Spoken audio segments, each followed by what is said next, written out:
Assalamualaikum warahmatullahi wabarakatuh. Bismillahirrahmanirrahim. Apa kabar semua anak-anak? Semoga semua diberikan kesehatan, kekuatan agar bisa belajar dengan semangat pada hari ini. Adapun pembelajaran kita pada hari ini yaitu tentang meniti hidup dengan kemuliaan. Dalam meniti hidup dalam kemuliaan itu kita akan mempelajari apa itu keadaan nafsi, kemudian husnudun, kemudian ukhuwah.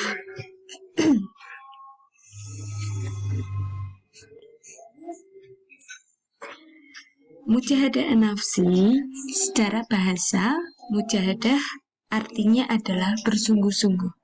Sedangkan anafsi artinya jiwa, nafsu, dan diri. Jadi, mujahadah nafsi artinya yaitu perjuangan sungguh-sungguh melawan hawa nafsu atau bersungguh-sungguh menghindari perbuatan yang melanggar hukum-hukum Allah. Ada juga pengertian yang menyebutkan bahwa mujahadah nafsi adalah menahan diri atau kontrol diri dari segala perilaku yang dapat merugikan diri sendiri dan juga merugikan orang lain, seperti sifat serakah, tamak. Nah, itu juga termasuk dalam pengendalian diri atau mujahadah nafsi.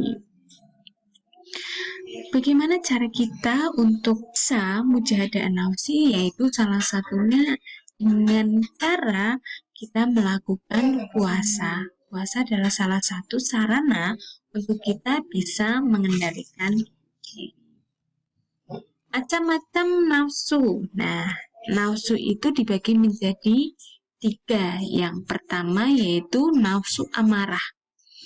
Nafsu amarah ini yaitu nafsu yang mendorong manusia kepada hal yang buruk. Itu ada dalam Quran surat Yusuf ayat 53. Dan aku tidak membebaskan diriku dari kesalahan, karena sesungguhnya nafsu itu selalu menyuruh kepada kejahatan.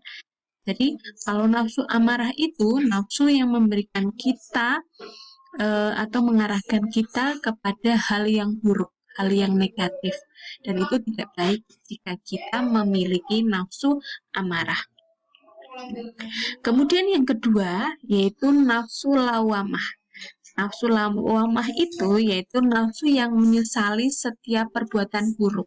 Nah, jadi setiap kita melakukan perbuatan buruk nih, kadang kan kita merasa nggak enak ya.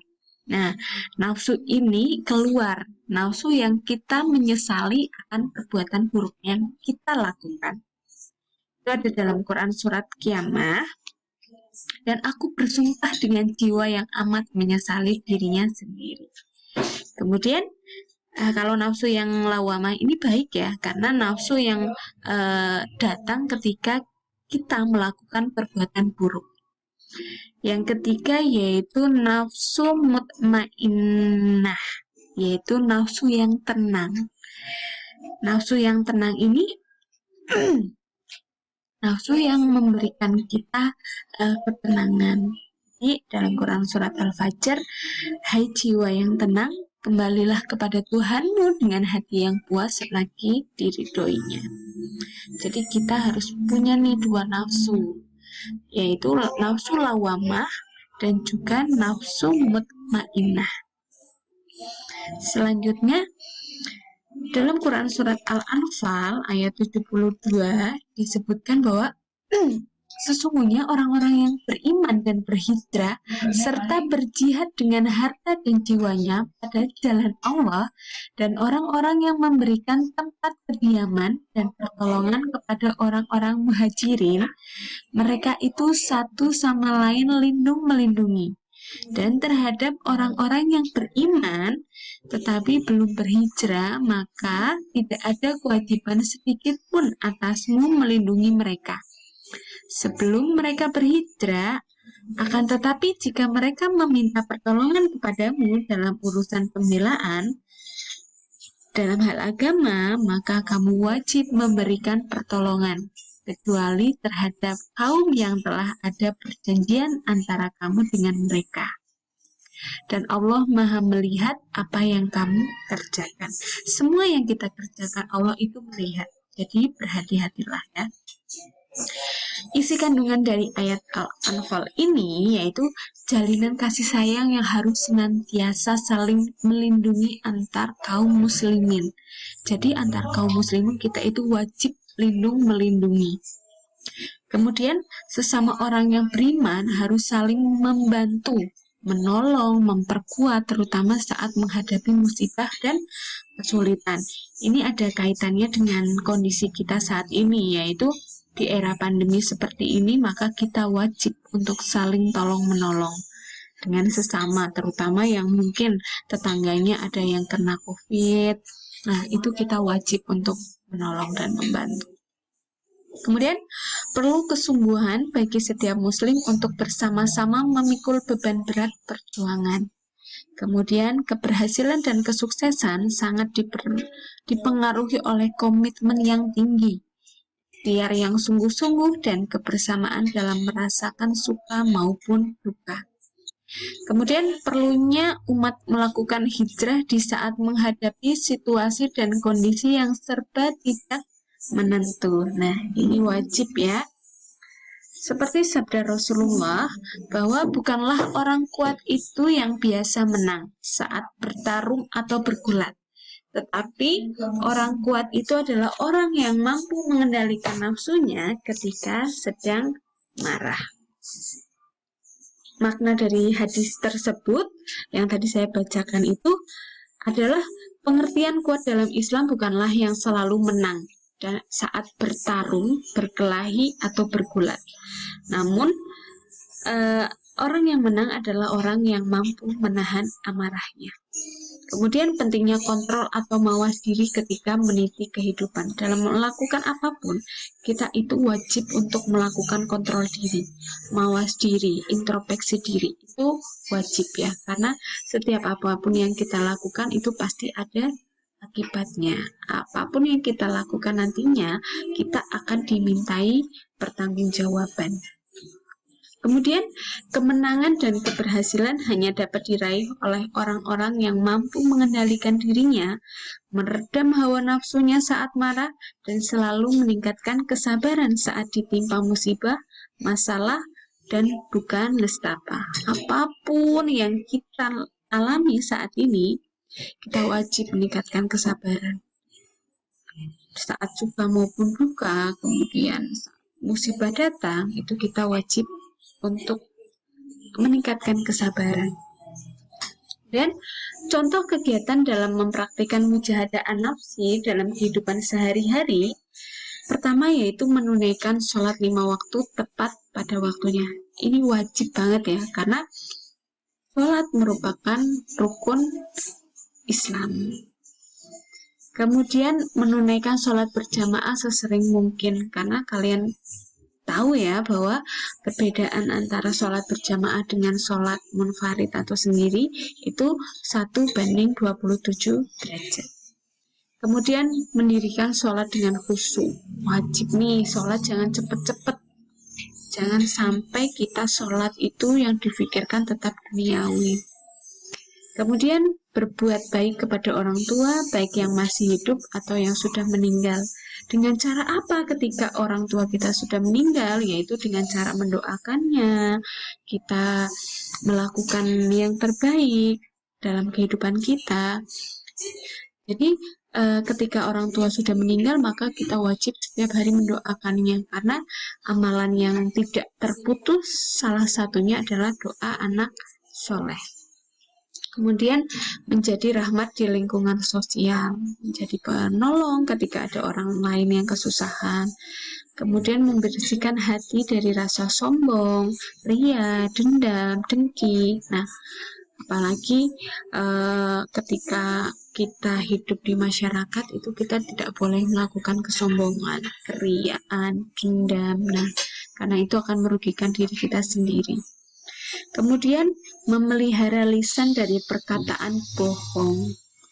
menggunjing, dan berbantah-bantahan.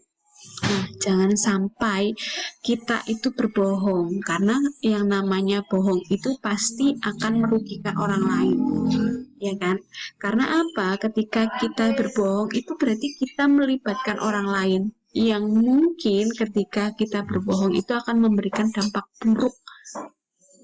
Jadi jangan sampai lisan kita itu terbiasa untuk berbohong. Karena ketika kita sudah berbohong satu kali, maka kita akan melakukan kebohongan lain untuk menutup kebohongan yang sudah kita lakukan. Kemudian membersihkan usaha dan makanan dari hal yang haram. Nah, kita itu wajib, karena setiap yang kita makan itu akan mengalir di dalam tubuh kita.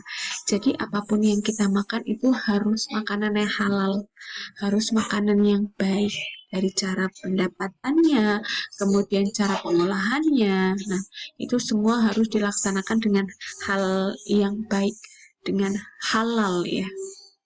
Kemudian bertobat kepada Allah dengan sebaik-baiknya taubat atau sebenar-benarnya. Allah itu Maha Pengampun. Jadi apapun yang kita lakukan itu kita wajib sekali untuk bertobat. Allah itu Maha Mengampuni. Sebesar apapun dosa kita, sebesar apapun kesalahan kita, Allah itu pasti akan mengampuni segala dosa-dosa kita. Jadi jangan sampai kita itu sudah terbiasa melakukan kesalahan, kita sudah terbiasa melakukan dosa-dosa, tapi kita lupa untuk datang ke Allah untuk meminta ampunan ke Allah, karena Allah itu Maha Pengampun, Allah itu Maha menerima tobatnya kita. Jadi kita harus bersungguh-sungguh dalam melakukan tobat ya. Jangan sampai kita tobat tapi tobatnya besok tobat, besok melakukan kesalahan lagi, besoknya tobat lagi, besoknya melakukan kesalahan lagi. Jadi jangan sampai ada kata istilah tobat sambal ya. Selanjutnya masuk ke bab husnudon atau berprasangka baik. Prasangka baik itu berasal dari kata husnudon yang dari bahasa Arab terdiri dari dua kata. Yang pertama yaitu kata husnu, dan yang kedua adalah azan. Husnu mengandung arti baik dan azan mengandung arti dugaan atau prasangka. Jadi husnudon adalah sikap atau keadaan jiwa yang berprasangka baik atau berpositif thinking ya. Dalam kata istilah, yaitu sikap orang yang selalu berpikir positif terhadap apa yang telah diperbuat oleh orang lain. Lawan dari kata husnudon adalah apa? Suudon ya. Suudon adalah lawan dari kata husnudon. Husnudon itu berprasangka baik, kalau suudon itu berprasangka buruk ya. Kemudian berprasangka baik itu sifat yang sangat penting untuk dimiliki oleh setiap orang yang beriman. Kenapa? Karena jika kita memiliki prasangka buruk, sifat itu harus dijauhi dan dihindari. Karena ketika kamu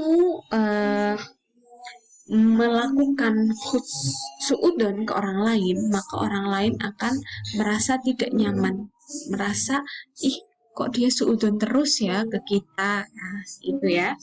Jangan sampai sikap suudonnya kita itu nanti akan memberikan dampak negatif ke kita ya. Selanjutnya macam-macam husnudon. Nah, husnudon itu mempunyai macam-macam, yaitu husnudon kepada Allah, husnudon kepada diri sendiri, dan juga husnudon kepada orang lain atau sesama manusia. Nah, untuk materi husnudon nanti kita akan lanjutkan di video selanjutnya ya, karena video ini hanya bisa mentok 15 menit. Jadi nanti materi tentang macam-macam husnudon akan Ibu jelaskan di pertemuan selanjutnya ya. Kurang lebihnya Ibu mohon maaf jika dalam penyampaian itu ada yang kurang. Ibu mohon maaf. Assalamualaikum warahmatullahi wabarakatuh.